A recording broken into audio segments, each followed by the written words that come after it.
What's up, fight fans? This is Kurt DeVille with Counterpunched Boxing News, and I have some new news concerning Anthony Joshua, Otto Wallin. This is the official fight prediction, breakdown, and keys of victory. As you guys been waiting, as I promised, this is the fight prediction for the main event, okay, between Joshua and Wallin. I just heard the day of reckoning. I'm watching it actually right now. Wallin is being interviewed, and we will go and talk about what he had to say about Anthony Joshua in the breakdown. But first, we have to reveal the tale of the tape. Okay, so we have Anthony Joshua with 26 wins, Otto Wallin with the same 26 wins. 3 losses for Anthony Joshua, only 1 loss for Otto Wallin. 23 KOs for Anthony Joshua, only 14 KOs for Wallin. No draws for each of the guys. 29 total bouts for Anthony Joshua, 27 bouts for Otto Wallin. We have 79% KO percentage and 52% KO percentage for Otto Wallin. So that's 79% to 52%. Height 6'6" for Joshua, 6'5", an inch shorter for Wallin, even though Joshua looks a lot taller than Wallin. 82-inch reach for Joshua, 78-inch reach for Wallin, okay? Orthodox for Joshua, southpaw for Wallin, of course.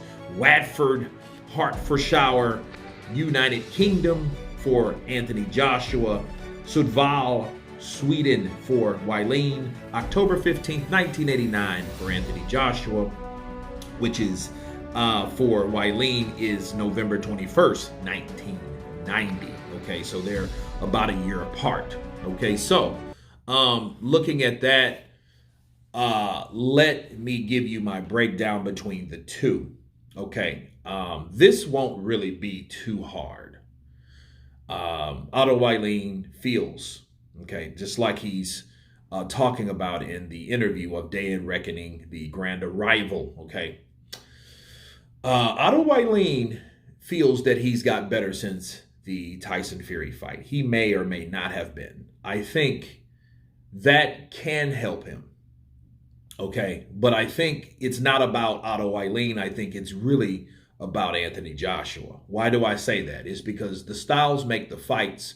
But then for Joshua, the styles have changed over the course of different trainers. So we had the old Joshua, which was with Rob McCracken, then Robert Garcia, then Derek James, now Ben Davison. So we don't know what type of Joshua will come in. But I'll tell you this. According to Otto Wallin, he feels that Joshua was once upon a time at the top of the mountain, which I do agree. And I think based on how he said, well, he doesn't think the same. You know, he thinks maybe he can be beat. And he doesn't feel that Anthony Joshua is getting any better, but he knows that he has. He also admitted the fact that the distractions like from Jarrell Miller and Deontay Wilder and all that could play into his hands. Okay. And I think Joshua, based on how he approached Otto Wallin when they were face-to-face, he said, I'm going to knock you the fuck out. And because he said that, Wallin he still stayed cordial. I don't think, me personally, that Otto Wallin was talking trash about him. I think Otto Wallin was dead serious. I don't think that he was disrespectful. I think he felt like, hey, I don't think Joshua was getting any better, but I have. Well, that only matters on how your styles match up, okay? Who has the power in this fight? Anthony Joshua.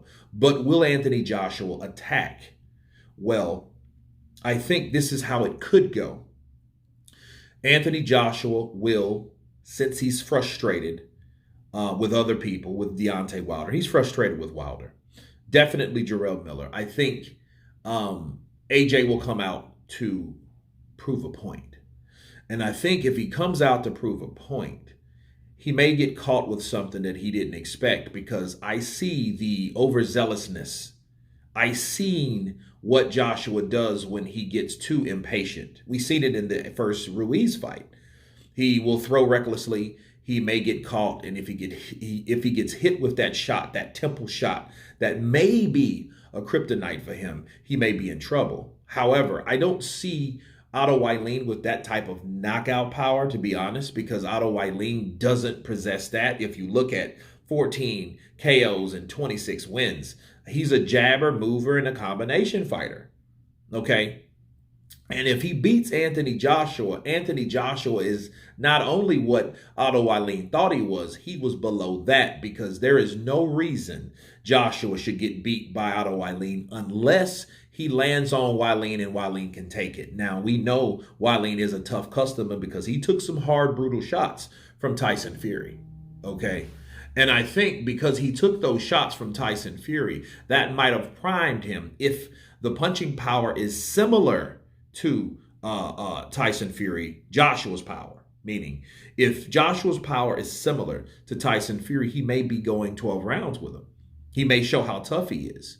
But one thing that did interest me in this situation of the conference, the comments that he made, Otto Wallin said, "I'm just here to enjoy it. I don't feel like I have any pressure." So I think him saying, "I'm just here to enjoy it," and he doesn't feel any pressure, there may be a sense of non-urgency to get the job done.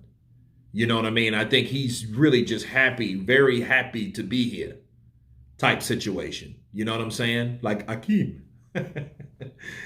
So I think that may be what that's about.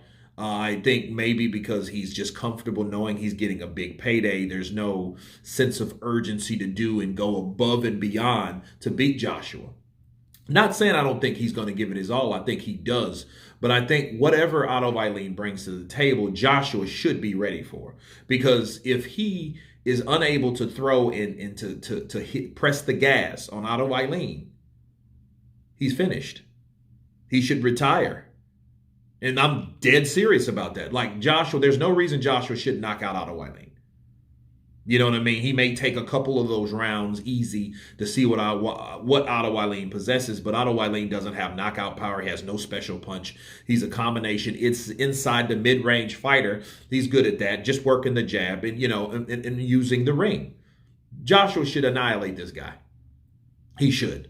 The only reason I wanted Wallin to fight Joshua, first of all, Otto Wallin deserved it because of the Dillian White situation. And second, Otto Wallin is a tough customer and his only loss is to Tyson Fury. Then I think Anthony Joshua should go in there to prove a point because he should stop the dude that gave Tyson Fury one of his worst or best challenges thus far. But yeah, the prediction is Anthony Joshua round 7. That's how it should be. I think Anthony needs to lead with the right hand. It's quite simple. The same process, the same mindset, the same game plan that he had with Charles Martin, that's what he should use with Otto Wallin. And I think Charles Martin is a harder puncher than Wallin. I think Wallin's a better defensive fighter than Charles Martin. However, the way he used his attacks against Charles Martin was perfect. I mean, he got Charles Martin out of there in 2 rounds? And what he did, he used feints. He waited for Charles Martin to throw the jab, and he feinted and led with the right hand. If the right hand lands, he could follow with the left hook and get Otto Wallin out of there. That's simple. It shouldn't be that hard. And if he is tentative, that shows you that Anthony Joshua has too many people in his head besides, the things that he instinctively knows how to do. Because I think that was really based on instinct. And I've never seen Joshua better than he was that day, especially with southpaws. I think if he had a southpaw game plan, if he was going to follow any type of game plan, it would be that particular game plan against Charles Martin. You know what I mean? Feint, jab, set up the right hand, lead with the right hand, follow with the left hook, work the body, easy. Otto Wallin should be out of there. One thing, I think he's tough. And I think he's tougher than the modern stereotypical Swede, stereotype. But I think he should be able to take out Otto Wallin, definitely. But if anything else is different, we will see. You guys tell me what you think of this prediction, breakdown, keys of victory for Otto Wallin, him boxing, keeping Anthony Joshua at bay. Okay, just like Usyk did, but I don't think that he can do that with Joshua. I think Joshua will eventually catch him with stuff to hurt him because he's not as mobile. I think he's stationary. He can move, but I don't think he's a movable guy like Usyk. But if Joshua is unable to do that, that means Joshua's shell-shocked. But you guys tell me what you think of this breakdown. Of course, please subscribe. And you guys been Counterpunch. Peace!